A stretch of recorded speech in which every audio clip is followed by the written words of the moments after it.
PlayStation's Ratchet and Clank Rift Apart is literally just about to release, and it has a wide variety of accessibility options. But if you also want to know a little bit more about the behind the scenes on what it took to be able to make Ratchet and Clank as accessible as it is, I got to sit down with Game Director from Insomniac Games, Mike Daly, to learn more about it. Let's go.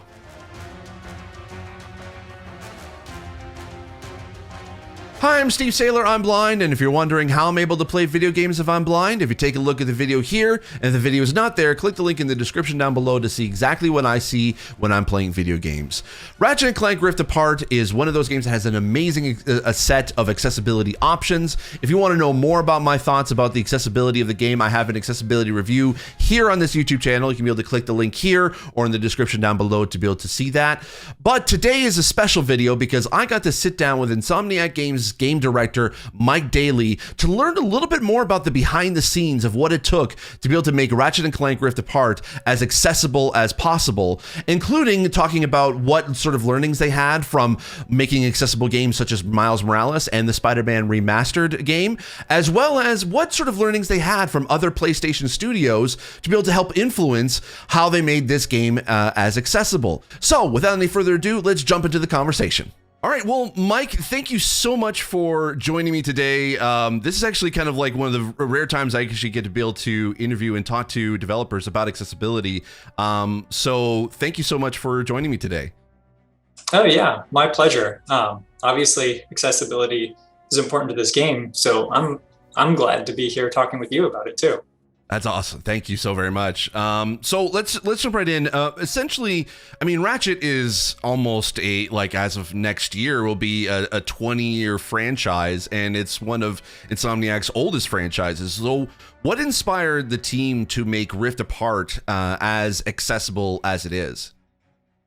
Yeah, well, when we were figuring out what were the most important elements of sort of the Ratchet experience, we defined some gameplay pillars, one of which was we wanted to be enjoyable by the broadest audience ever, which meant a few things, like it needs to be broadly appealing as far as its like story, themes, and presentation. It needed to support a wide range of difficulty settings from like kids to 20-year veterans, and it needed to be highly accessible, both in terms of its accessibility feature set and its fundamental design. So we knew from the get-go that it was going to be important to this game to hit that target. And beyond that, Insomniac has become sort of increasingly passionate about accessibility over the past few years. And so it's really like a studio-wide initiative beyond just the Ratchet team to make all our games as accessible as we can, regardless of the franchise. Yeah, actually, I wanted to touch on that. I was going to ask this a little bit, but it's a good jump into it now.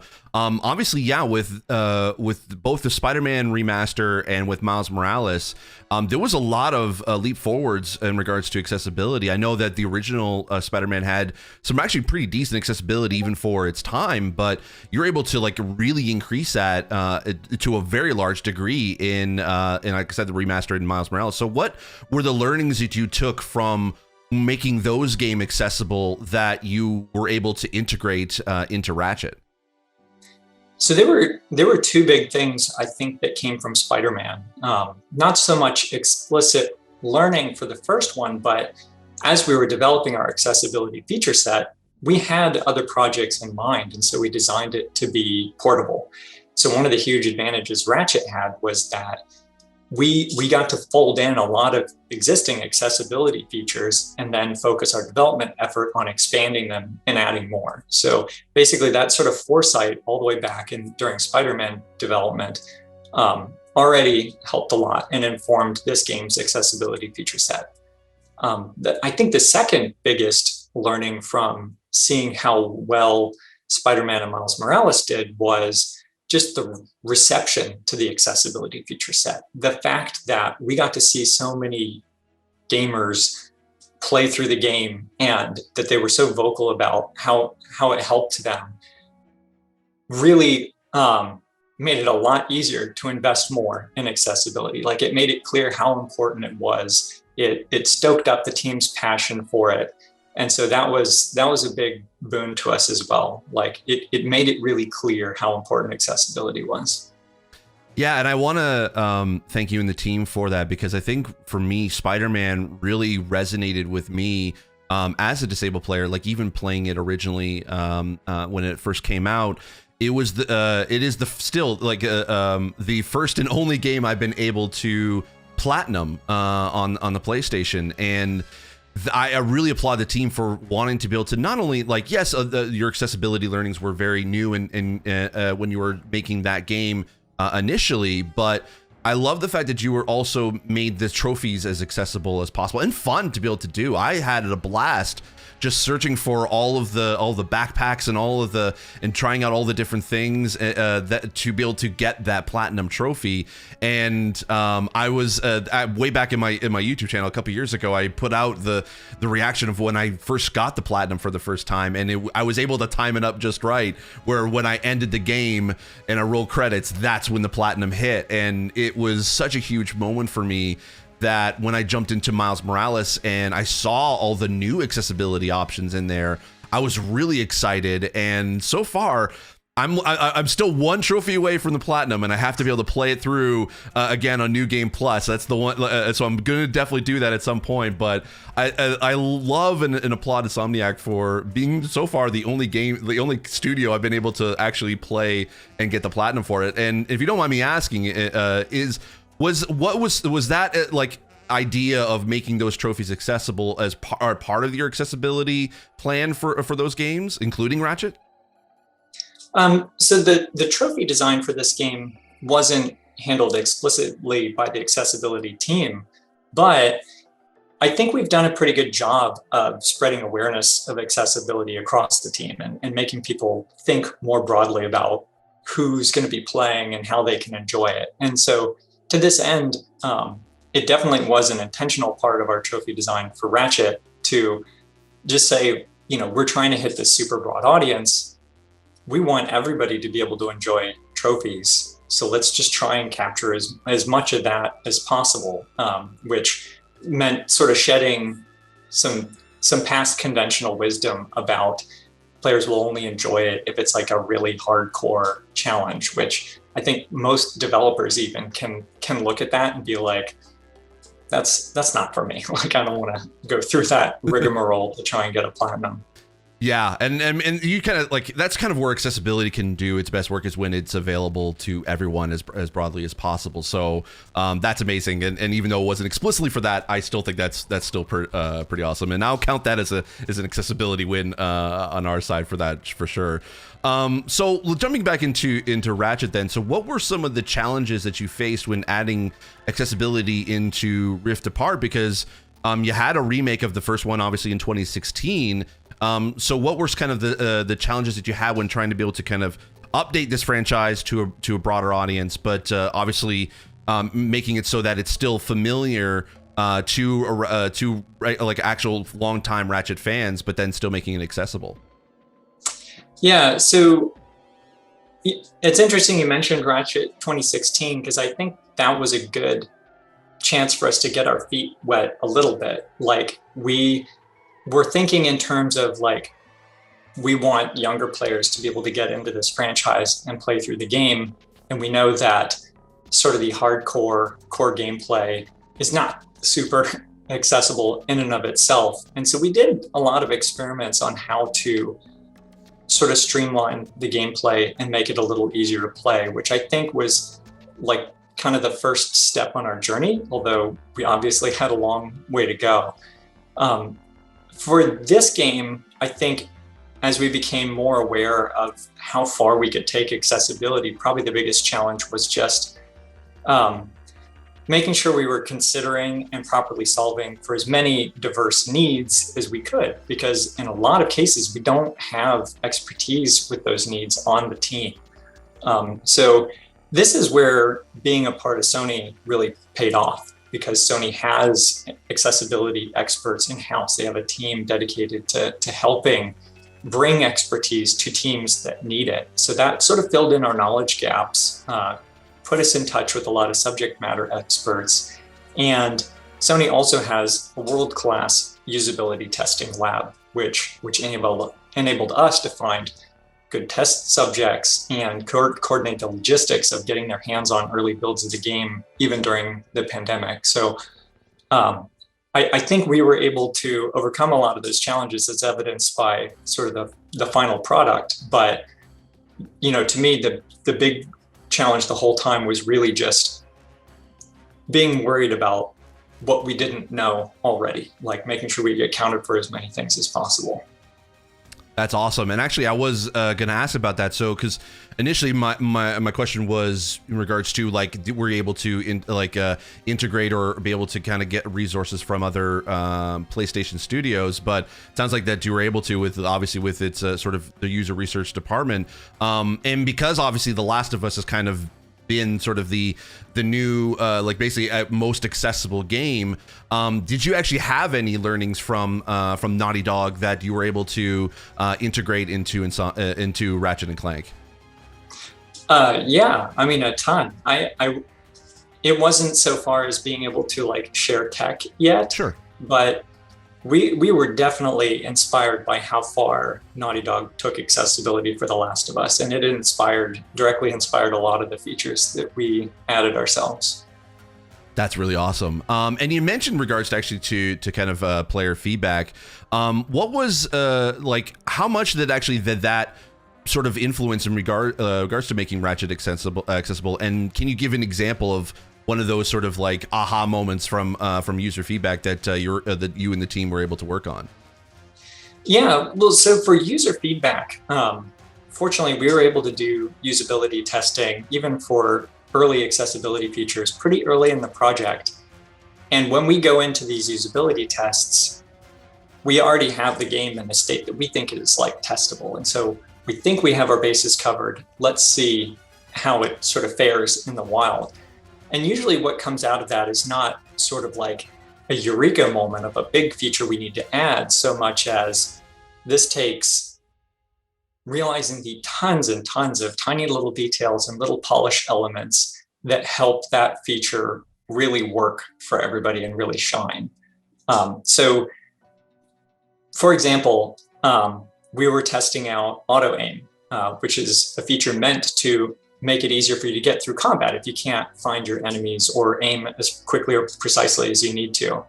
And it was only in usability testing that we realized that, if you actually want to just run away and break away from combat, auto aim actually makes that a lot harder because you can't control your camera that well, or running away, the act of running away doesn't let it automatically break away. So that's like an example of a little detail, one of many, many, many that we find with each usability playtest that all contribute to just sort of like an all-around quality experience.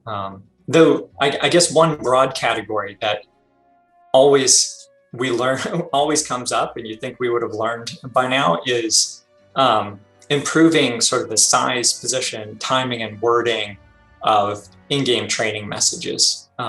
It seems like, honestly, as a game developer, you can't iterate on that enough, and it can always be better. So that came up consistently in our usability tests, like keep making it clearer, keep making it bigger, keep making it more generous, keep adding more options so that players can make it suit them.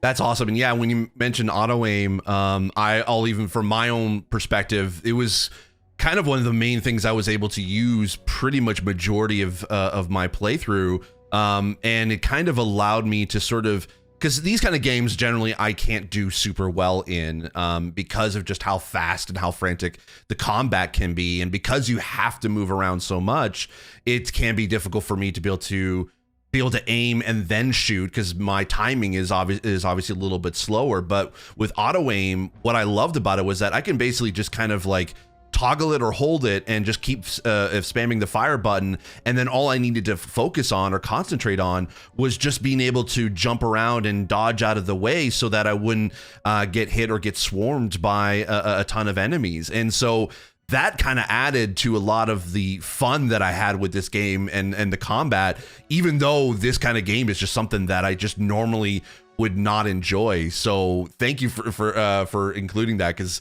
yeah, it's one of those things. I'm like, I love it when games can be able to do that and add that kind of feature in, because it just makes it more comfortable for me to be able to play. Yeah, I mean, that kind of touches on another sort of conventional wisdom thing that we've had to shed, is that you need to have sort of 100% of the game experience as the designer intended to, like, for it to be okay. But in reality, like, if some elements of that completely like take the game off the table for some players, then you could still make the game a lot of fun for those people by letting them opt out of certain parts of it. So yeah, like, I think that aiming at enemies is pretty satisfying as a player who's like fully capable of doing that. But I am so glad that people are still able to enjoy the game when that's not a part of the game they're going to enjoy. Exactly, for sure. So one of the, I guess the last question I have for you is, what were some of your favorite accessibility features that the team worked on that you're excited for players to be able to jump into when Ratchet launches? I've got two favorites. My first favorite is global time slow, because it has so much utility. Like, it helps in a lot of different gameplay situations, not just, specific scenarios. And it helps players for a lot of different reasons. Like, it covers a broad base of needs. So when we realized this was something we could implement, that really was one of those sort of eureka moments of like, if we nail this, it will make a huge difference. And we came up with it in the context of like, oh my gosh, how are we going to get players through a complex traversal segment without re-implementing it over and over or making it play itself in some sort of highly scripted way? And the alternative was daunting. So that was just a really good feel-good moment, where everybody just sort of realized all at once, like, this could be big. I think the other high-impact feature is high contrast mode, because Ratchet and Clank fundamentally has this really tough balancing act, where one of our pillars is basically like best, most beautiful game visuals ever. We also have a bright, colorful aesthetic. It's all about sort of being friendly and appealing to a broad audience. But we also have this action-packed gameplay where there's a lot going on, and that's what makes sort of these crazy weapons satisfying to use. Combine those things together, and it's visually overwhelming, really, for everybody. and we always have these tough design decisions to make to figure out where we strike that balance. And the problem is that there's no right balance for everybody.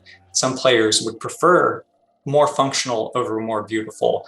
And so by giving that, and some players need more functional over more beautiful. So to me, high contrast mode with its like extensive color customization options sort of solves one of the fundamental challenges of Ratchet and Clank game design itself, which is how do we help players through this visual overload problem? I 100% agree with you. Those two features alone actually were two of my absolute favorite features to use, and I use them quite a bit. So I'm definitely proof of that, adding to the fun, especially game speed. I'll even let you know kind of how I played it. Was I normally don't play these games with a slow down game speed. I think the only time I ever really used that was in Celeste with its assist mode, and it was great at the time, but I was sort of felt like, well, I'm not sort of getting the experience that I wanted. But I also realized that it was because of how frantic everything is happening on screen. Having that game speed there was, in a way, for me personally, was a game changer. I probably would not have enjoyed the game as much if it wasn't for that, because it was enough that I was like, oh, I can actually be able to like jump over and dodge pulse beams and rockets, and it was like it gave me enough time to be able to react and my eye-hand coordination was able to react fast enough that I didn't die as much as I normally would in these kind of games. And same with high contrast mode, where there, yes, as you said, there's a lot happening on screen, but being able to sort of pare down that to just the information that I needed at that moment, even in traversal, not even necessarily in combat, but in those sort of platforming sequences, it definitely was a game changer for me personally. And so in a way, even though I know you intended it for a much broader audience, it kind of feels like you kind of designed that specifically for me. And I really, really thank you for that. And I just absolutely enjoy the game. And still, it looks gorgeous in slow motion. I'm not gonna lie. Even in performance ray tracing mode, it looks great. So whatever kung fu you're doing with the PS5, like, wow, I'm impressed on a very technical level on how you're able to accomplish that. So thank you very much for doing that. Yeah, awesome. I mean, again, it just really is so validating to hear that, because that is exactly what we were going for, and you never really know how well it's going to work as you're working on it. Perfect. Well, Mike, thank you so very much for joining me today. I really, really do appreciate it. Make sure you check out Ratchet and Clank. It comes out June 11th. Basically right around the time for E3, so make sure you take some time for E3 and also for to play Ratchet in between all the different sessions. So, well, thanks again, Mike. I really do appreciate it. Thank you. Thank you so much. So I want to thank Mike Daly for joining me today. I appreciate his time and his expertise and his work to be able to make this game as accessible as possible. I also want to thank Sony for for allowing me to be able to talk to Mike Daly today. If you are wanting to be able to see more of these type of interviews, because I actually love doing these, being able to talk to game developers of what it took to be able to make their games as accessible as possible, please give this video a thumbs up and smash that like button, as it were, because then that'll help sort of tell me it's like you want to be able to see more of these. If you have any questions or comments about this, please leave a comment down below or hit me up on Twitter at Steve Saylor. And if you want to be able to see more of my videos, make sure you hit the subscribe button. And if you want to see when those videos go live and be notified when those go live, make sure you hit the bell notification icon. Thank you so much. I really do appreciate it. I'll see you in the next video. And as always, I remain obediently yours. Bye.